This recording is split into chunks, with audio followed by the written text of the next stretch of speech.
醫療健康卓越大灣區港式醫療集團大獎，得獎企業係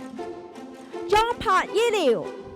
莊柏醫療一直致力提供一站式嘅醫療綜合管理服務，幫助市民達成病前預防、病後調理嘅全面健康目標。分店網絡亦都係遍佈港九新界，提供西醫啦、中醫、牙科、腸胃鏡中心及專業醫療診斷嘅多元化服務，令我哋市民可以非常之信賴嘅一個診斷中心。首先都多謝明報頒發呢個卓越大灣區港式醫療集團大獎俾我哋集團莊柏醫療。咁我哋得到呢個獎，我哋都非常之開心。我哋亦都要多謝我哋背後一個團隊。為咗呢個開發呢個大灣區嘅項目咧，亦都背後用咗好多嘅努力啦。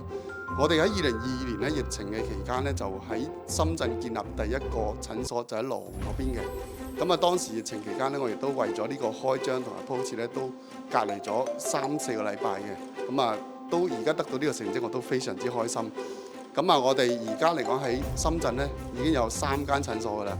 包括2間喺羅湖啦，1間喺南山。為大灣區嘅市民，包括香港嘅居民，提供一站式嘅西醫啦、中醫啦、牙科嘅服務，同埋體檢啦，同埋亦都有啲身體檢查啦，同埋調理嘅服務。希望咧可以為到大灣區嘅市民同埋大灣區工作嘅港人帶嚟醫療嘅健康，亦都希望咧為香港市民喺大灣區工作嘅時候，可以提供更加好、更加優質嘅醫療服務，令到佢哋喺大灣區嘅時候，亦都冇後顧之憂，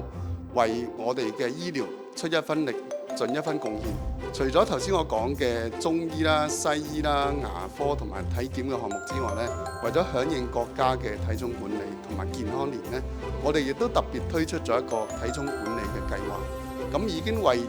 超過100個人士，包括大灣區嘅市民啦。有啲亦都係香港嘅居民啦，做到體重管理，令到佢哋嘅體重亦都減咗好多，個 BMI 即係個體重指標亦都翻正常啦。另外唔單止呢樣嘢，佢哋嘅血壓啦，同埋糖尿啦，甚至乎體脂，亦都係去到一個理想嘅水平。為咗大灣區同埋香港居民嘅醫療，我哋會繼續努力，我哋盡我哋應有嘅貢獻。